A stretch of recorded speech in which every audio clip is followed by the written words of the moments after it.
would be surprised of some of the experiences that my patients have had in healthcare. I had a patient who went to the emergency room with severe abdominal pain. We'll call her Amy. Now, typically, imaging is done to figure out the cause of abdominal pain, but Amy, she didn't have any imaging done, and she was discharged home.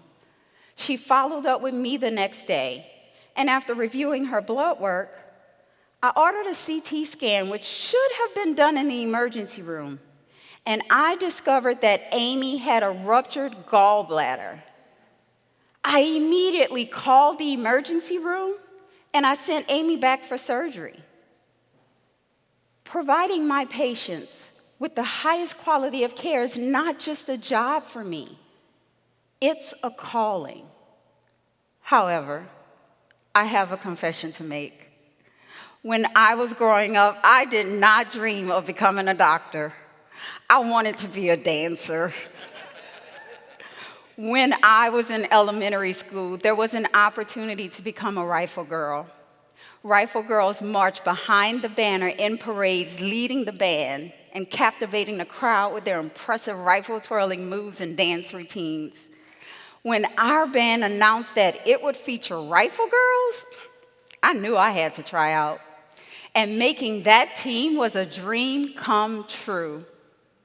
At the end of one of our earlier practices, it was time for the uniform reveal.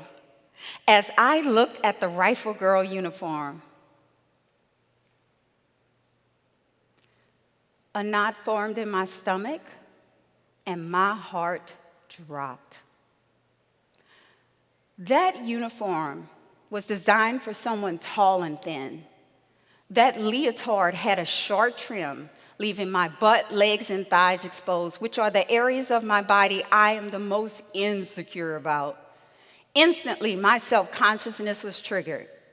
I could envision the unwanted stares. I could hear the comments and criticisms from classmates and see the judgmental glances from strangers' eyes. There was no way I was going to wear that uniform in public. I voiced my concerns to my coach that day, and she dismissed them like Amy. So I told my coach that day that I would no longer be on the Rifle Girl team, and I quit, abandoning my dream of dancing as a rifle girl. My decision was made based on the words, jokes, and comments I repeatedly heard from my family members about the shape and size of my body. What if I told you that the words that we use to motivate others to lose weight can be the most harmful, even when we're trying to be the most helpful? Words have weight. Living with obesity as a medical professional, I realized we cannot reach a place of treating obesity until we recognize the detrimental impact of weight bias. Weight bias can be defined as the negative attitudes, beliefs, and judgments that we have of others because of their weight. It can occur in any setting: healthcare, media, and even our own homes.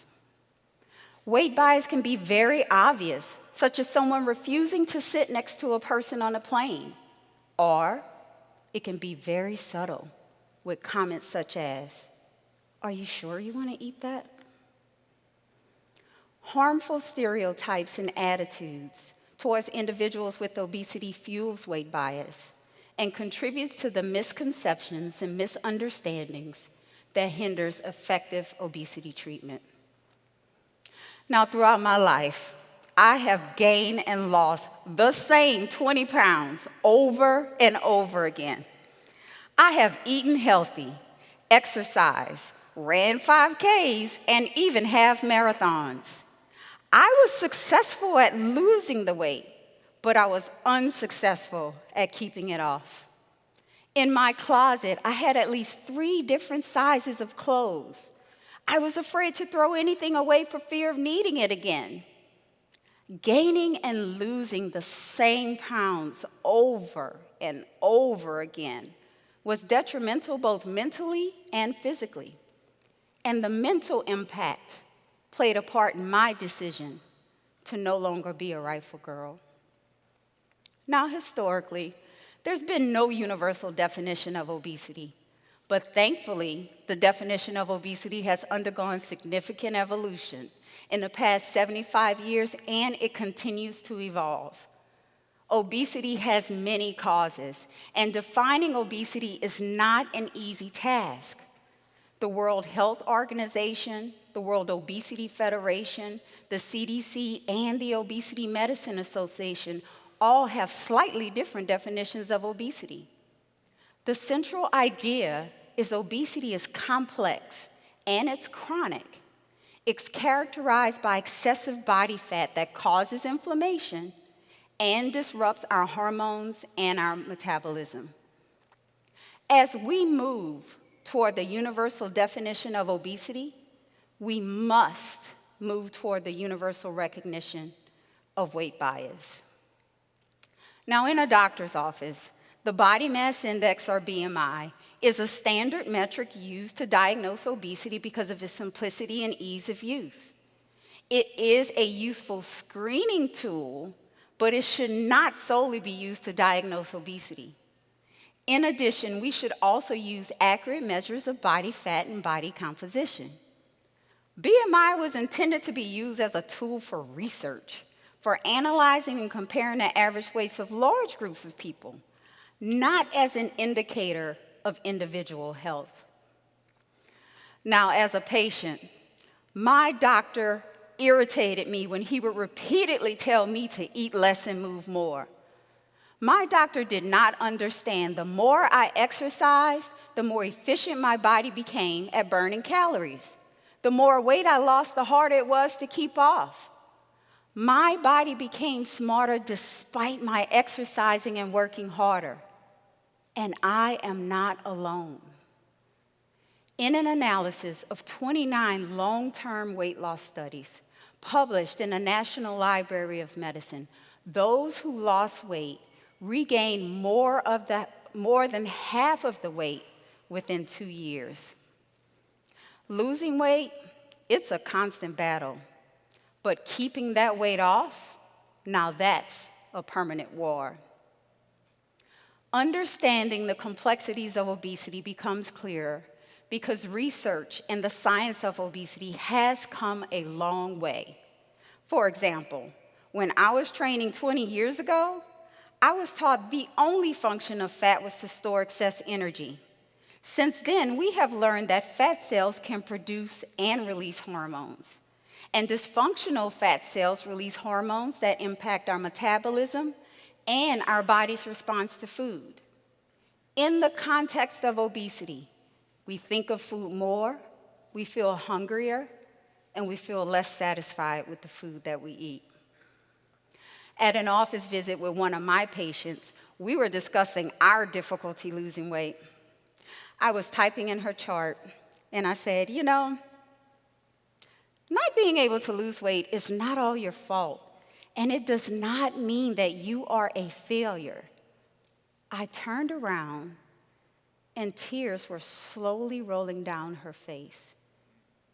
Those words lifted the weight that she had been carrying all of her life. For once, she felt seen and heard. The more transparent and vulnerable I become with my patients, the closer our doctor-patient relationships become. Admitting that I too struggle with obesity was not easy. Because of weight bias, I too felt like something was wrong with me. It felt like I was admitting a weakness. You, me, my patients, and society have been conditioned to think of obesity as a moral failure. Historically, taking a medication for the treatment of obesity was considered a cop-out or taking the easy way out. Contrarily, in my practice, starting a medication for the treatment of obesity is one of the hardest decisions for a person to make. Most people with obesity do not want to take a medication long term, and they're scared to do so. But after I admit my weight struggles, their fears and their concerns are relieved. Now, the medical field is experiencing a metamorphosis in its approach towards the treatment of obesity.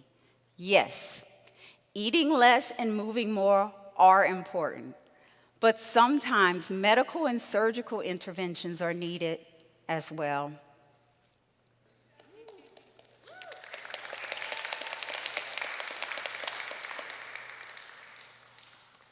Words matter when we discuss the treatment of obesity. Choosing the right name of a medication is important. It is not just semantics. For example, the GLP-1 agonist medications have two different names depending on whether it's being used to treat diabetes or obesity. Assuming someone is taking this medication for the sole purpose of cosmetic weight loss perpetuates weight bias. Researchers are actively discovering new ways to treat obesity. And as we discover new ways to treat obesity, we must remember that one treatment does not fit all. We have come a long way, but we still have a great distance to go.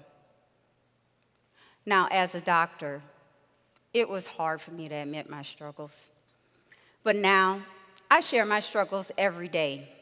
My metamorphosis, transparency, and vulnerability have enhanced my doctor-patient relationships, creating a positive ripple effect that extends to their families and communities. Defining obesity is not easy. Diagnosing obesity is not simple, and treating obesity is even more complex.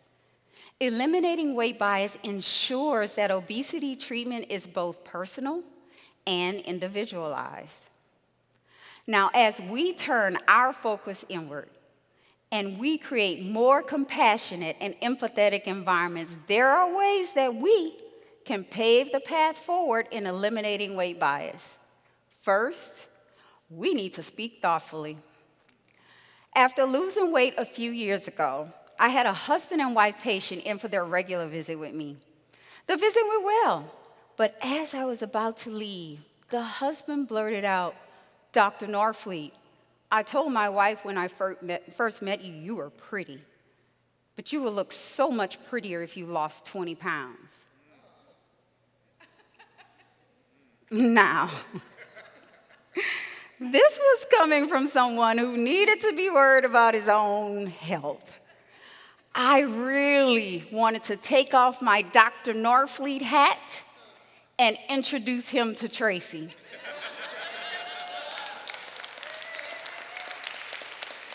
But I know for sure Dr. Norfleet wouldn't have a job after Tracy had gotten done with him. My patient's words had hurt me so much because I had struggled with my weight all of my life. Speaking up at that moment was an opportunity for me to educate him so that he didn't bury anyone else with the weight of his words, and ensure that he acts mindfully. Actions speak louder than words. Don't refuse to sit next to a person because of their size. And don't ask anybody about their eating habits. And finally, if we witness weight bias teasing or talk, we need to react compassionately. Recently, I had a patient who was walking in the office. He passed the medical assistant, pointed at her, and blurted out, "You need to lose weight." I immediately jumped out of my chair, swung my office door open, and told him, "Don't you ever say that to anyone else again, and you need to apologize." He apologized and took his walk to the exam room.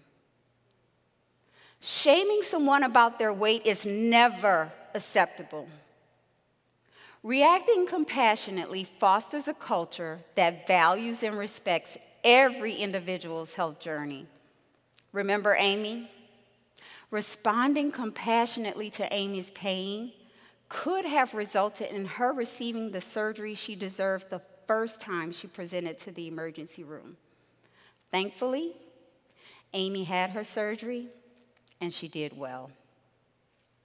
To healthcare providers and my colleagues, let's address our own weight bias and ensure that our looks, our language, our waiting rooms and office equipment reflects the diversity of body sizes that we treat. To healthcare providers and the public, find out if you have a weight bias by taking a validated quiz. You may not be aware that you have a weight bias, but when we know better, we do better. The journey of addressing weight bias is a continuous process of growth and transformation, requiring conscious actions and commitment to change. By nurturing empathy and dismantling weight bias, we can facilitate a profound societal metamorphosis that not only empowers individuals, but also paves the way for effectively addressing the obesity crisis. Through our shared journeys, we can conquer the fear of judgment, decrease healthcare disparities, and embrace our authentic selves. By daring to face our own insecurities, we too can become rifle girls in our own right, symbolizing confidence, inner strength, and resilience. Thank you.